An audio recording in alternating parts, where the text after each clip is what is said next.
You probably think this is Mexican food. So did I, until I went to Guadalajara. After 2 days of eating and drinking our way through the city, I hadn't had a single dish or drink that I even heard of before. And it left me wondering, how is that even possible? So now I'm going to show you the funky and incredible cuisine of Mexico's most underrated city, and try to unpack why none of this food has ever made it into the mainstream. And if you happen to be visiting Guadalajara for the World Cup this year, this is what a local would recommend. Jalisco is the home of Mexico's cowboy culture. So how do these cowboys, or vaqueros, fuel up for a long day in the saddle? By milking the cows, or in this case the goats, for a warm glass of pajarete. Despite what some people on the internet might tell you, drinking raw milk is generally not hygienic. But 96% alcohol, lit on fire and mixed with mezcal and coffee, is supposedly just as good as pasteurization, and a lot more fun. Throw in some cacao powder, cinnamon, and sugar, and you've got yourself a combo protein shake energy drink cocktail that'll leave you feeling ready to wrestle a bull. I've been wanting to try one for a while now, but I've been a little scared. Every time Elliot and I pass one, we're like, should we go? But then we back out. How much is it? $2.50. It's like at Starbucks.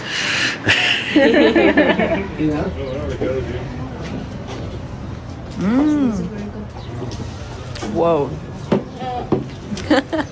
This drink's delicious. I could totally see myself drinking one before work every day if it was like on the way. You just get a couple goats and you can make this at home. It kind of threw me off that it's like, I forgot that it would be warm. Because it's on fire, but you think, then they just put the goat milk in. But the goat milk is warm, because it's straight out of the udder. Out of all the interesting drinks we've tried in Mexico, this is the one you gotta try. This is the best one and the most interesting. After trying this drink, I wasn't surprised it had become mainstream yet, which made me even more shocked to realize that this guy does drive-through service. As far as I can tell, pajaretes are not marketed to tourists. This is still the real deal, and there's just no way you can or commodify this drink. Me pregunta que la gente que le compra pajaretes normalmente es gente que va al trabajo, antes del trabajo. Sí, pues llegan a las 6 y media, 7 y 6 de la tarde se van. Sí. Y mucha gente viene por su pajarete en la mañana. Cualquier viernes, sábado y domingo, para mí ya no hay. Órale. Y ahora hasta las 11. We just finished drinking the pajarete. We feel a little more tipsy than we thought we would. Yeah, if you drink it in the morning, then 96% alcohol, I feel it's gonna hit pretty sweet. We just did the baby shot, and a lot of it burned off. But it was still enough to get you going. Yeah, definitely. I think now that we've had a pajarete, we're ready to seize the day and go eat a wet sandwich. Mexico's second city has a food and drink culture as deep and distinct as just about anywhere on earth. But most of it lives in the shadow of its biggest exports: tequila, mariachi, and birria. Everyone loves a birria taco, but ask any local and they'll tell you that the Torta Ahogada is the meal for true locals. Luego va a ser una torta. Es para aquí, Para aquí. Más sencillo. Torta Ahogada means drowned sandwich. And like most great things in life, it was born from a happy accident. A Tapatio sandwich vendor dropped his sandwich in a vat of salsa and decided he liked it better that way. The bread matters just as much as the sauce. Virote salado is a crusty, slightly salty roll that's unique to Guadalajara, and it's the only bread with the structural integrity to survive being fully submerged in sauce without falling apart. Ordering is essentially a binary decision. Media ahogada, half drowned, in a mild red tomato sauce, or bien ahogada, fully drowned and in fiery chili sauce. Gracias. Wow, look at this. And it really pops on camera. So this one is more of a salsa-y version. There's also a more soupy version of the torta ahogado. You're supposed to eat it with a spoon. Finding it a little easier to just eat with the hand and make a big mess.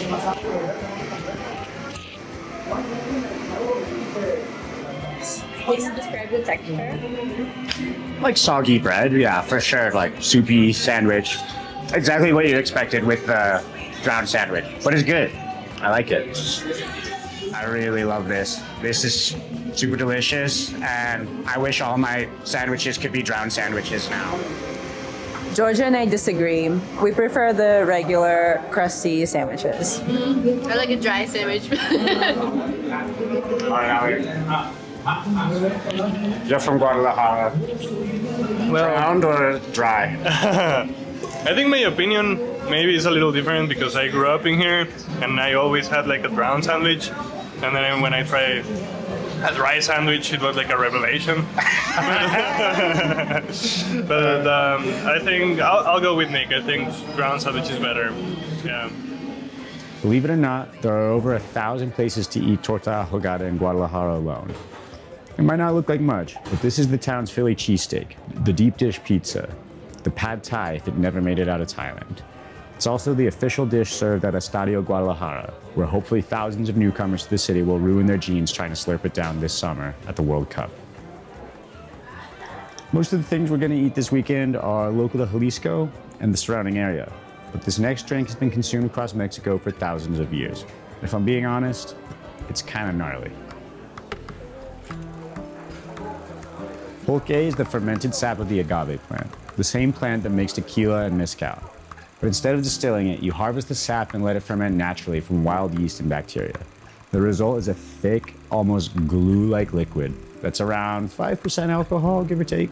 Pulque has been around since before the Aztecs, but commoners were only allowed to drink it during certain public holidays.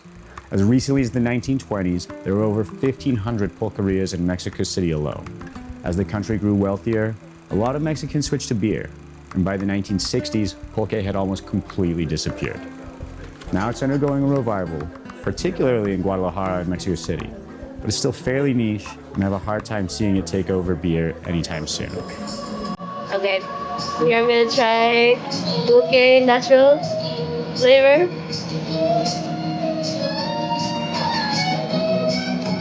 In my opinion, I think it tastes like peanut juice. Like peanuts blended up with water, you know? Okay. I don't know, you guys.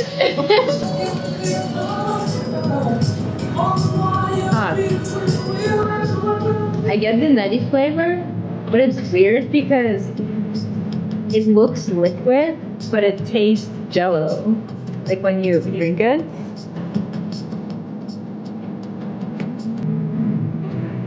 Very limey too.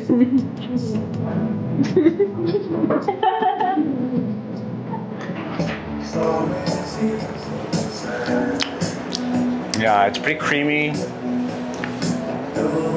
and yeasty. It's kind of good. Kind of good. I think the mouthfeel throws you off at first, but then it's a nice taste.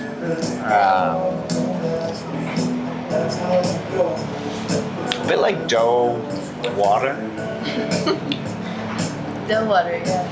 I see, like, when you read about it, they say it's such an ancient drink, and you can really taste that it's like it tastes like something they made a long time ago. Yeah, I was really excited to try Pulque because I saw it on Anthony Bourdain's show, and it's this like thousands of years old traditional drink from Mexico. I can definitely understand why it hasn't gotten more popular with tourism. It's kind of a tough sell compared to other alcoholic drinks. It's pretty light, and it's just really funky. Definitely worth trying. I think it'd be good in a can. All right, this is Raicilla. It's hard alcohol made from the maguey plant, so the same as Pulque, and we're gonna try it. Oh yeah, never tasted anything like that before.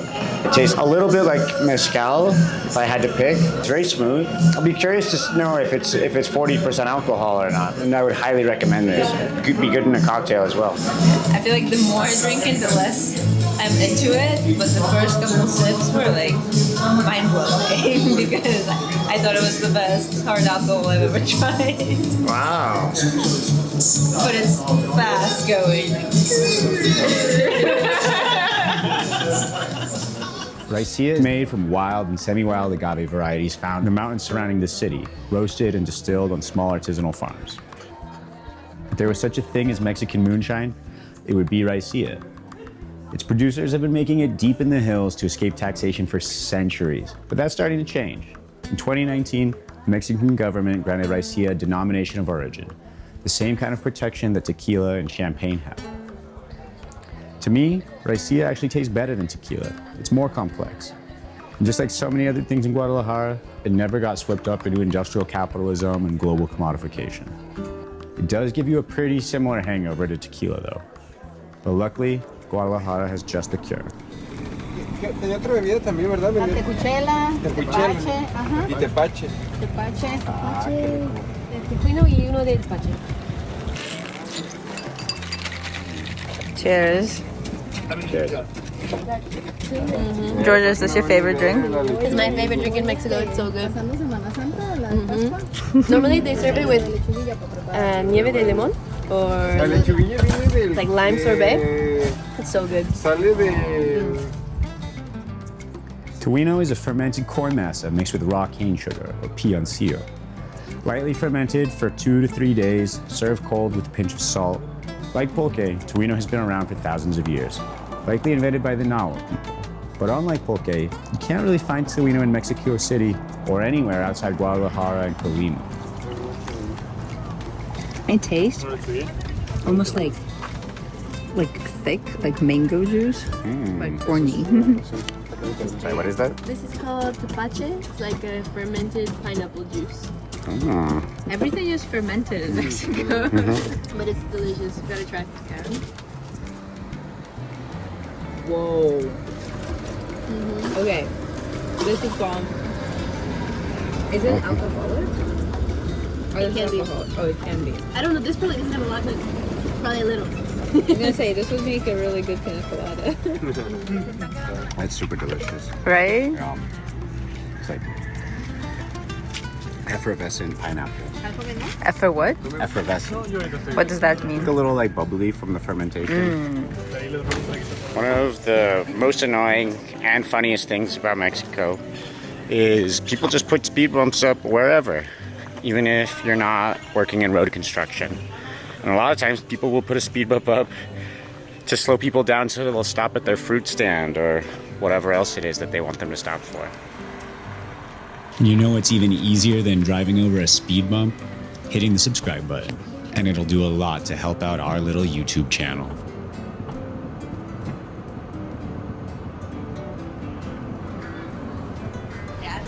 So we're going into San Juan de Dios. It's the largest retail market in the Americas. They sell everything here from fake shoes to chickens. Everyone's on a mission. Nick is looking for a great hat. Georgia is looking for a backpack. Alios is looking for his friends. And I'm looking for the funkiest food we can find. It's extra busy today. There's a holiday and everyone has a day off. It's just the perfect time to go shopping. San Juan de Dios is the largest indoor market in Latin America. 40,000 square meters, almost 3,000 official stalls, and more importantly, a food court. This market hasn't really been taken over by tourists yet, which is surprising given how much stuff there is in here. The market is so big and the vendors are so genuinely helpful that if you ask anyone for something, they'll tell you to stay put and come back with 10 versions of the thing that you're looking for.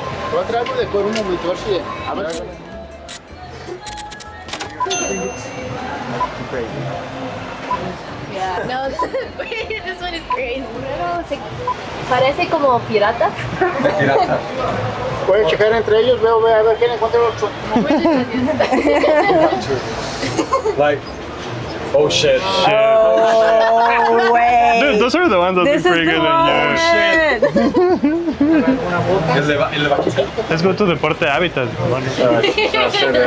Hide your cows. I'm coming for them.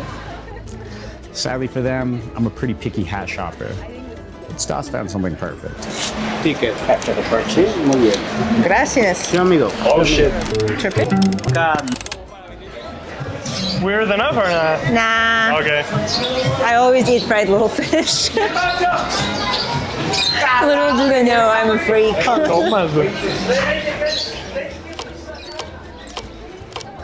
Just around the corner, we met Alondra, who runs this fruit stand and also has her own channel showing off the incredible fruits of Mexico. We've eaten a lot of unique fruits, from Dagestan to French Polynesia, so we were genuinely shocked at how many of these we'd never even heard of. Este es el Cocuixtle, flor de una tipo bromelia, como sale la piña. Una fruta típica de aquí de Guadalajara. Lo preparan con sal, poquita sal y limón. Ay, me puse nerviosa. Limoncito, mira.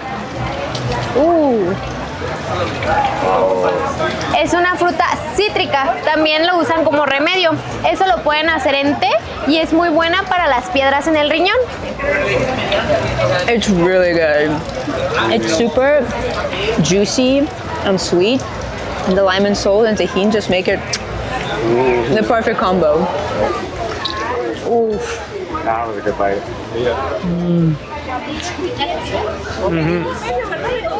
It's almost like a prickly pear, but sweeter, and honestly better. It's one of the best fruits that I have tried so far.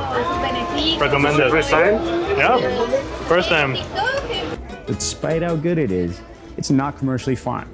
It only grows in the wild and it's foraged organically, so you never really know when it'll show up at the market. If you see it, get some. Mira, también tenemos el guamuchil. Ese es una fruta fuerte. Muchos la asemejan como la jícama. ¿Sí? It's good. Es desparasitante ese. Típico también aquí de Guadalajara. Las personas lo aman. Especialmente, siempre digo que en especial los viejitos. La buscan muchísimo. Es una de sus favoritas. Y tenemos también la fruta típica de Nayarit, que es el nanche. Nanche, chandungas, la conocen también. Ese lo preparan con sal, limón, chilito. Ese es un sabor muy fuerte, ¿eh? A ver qué tal, ¿qué te parece? Right now? Sí. Tiene un huesito, a ver, dinos, ¿qué te parece? Oh, Está fuerte. it's funky. Yeah. It's very interesting flavor. I've never had something like this before. It's fruity, but more like bitter. And nutty, almost like cacao-y somehow. Nice. ¿Qué más te podemos? ¡Ay, la ciruela! Todavía falta. Mira, la temporada de Uy, esta, ¿cómo la buscan? Es una de las frutas que más buscan. Esta la hacen en agua. Riquísima el agua de ciruela.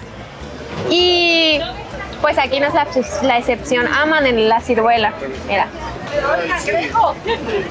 ¿Ya habías probado el agua? Super juicy. Kind of like, I would say like a very sweet, juicy, almost tomatoey, peachy vibe. ¿Qué es tu favorita? El cocuixtle. Yo soy amante de las frutas cítricas, entonces el cocuixtle es mi favorito. Definitivamente. ¿Con eso? Yeah. Muy bien. Gracias mucho. Nada, cuando guste. Jericalla is a baked custard that's unique to Guadalajara. It's originally created by a nun who let the custard bake just a little too long. So what's the specialty with this one? The specialty? Yeah. Okay, so this it's the dessert of Jalisco. So if you go for a Torta Ahogada or for certain tacos or for a Carne and Jugo, you get this as a dessert. The souffle. It's like a Mexican Okay, Mexican souffle. It's yummy. It's almost funny. It kind of tastes like, have you tried Japanese omelets? No. They make them the same consistency. No way. I really like it. Yeah, it's a good one. This place is actually amazing. I feel like when we first walked in, I was like, oh, it's not even that big. Because I thought I could see everything. But turns out you can just get lost there so easily. There's so much area to cover. Very cool. So we're just outside Carne Garibaldi. This is where you can find carne into Jugo. It's a dish you can really only find in Jalisco. Like almost all the other regional dishes, it's kind of soupy. And supposedly, this restaurant was also the fastest restaurant in the world. So we're gonna test it out, see how long it takes to get our food. Well, that was pretty fast. Okay, we haven't had time to think about anything, or we literally just sat down and there's already a bunch of food on the table. Carne in su jugo, meat in its juice, is a tomatillo broth with shredded beef, bacon, beans, and a blizzard of garnish. The dish was invented by a hot dog vendor in the 60s, and now it's one of the most beloved things in the city. All right, this is 0 seconds. Now we see.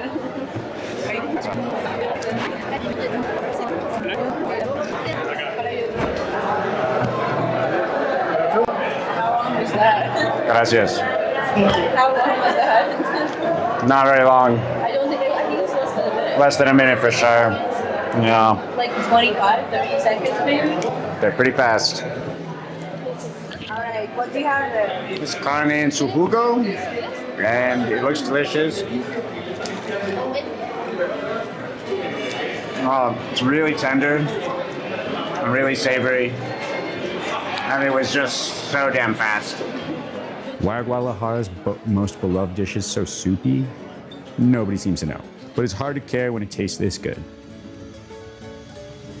Just like living here, the food in Guadalajara is funky, spicy, and constantly surprising. There's so much more to Mexican food than what's made it abroad. Just like there's so much more to this beautiful and endlessly diverse country than any one person could ever fully experience. And if you want to keep finding new things with us, don't forget to subscribe.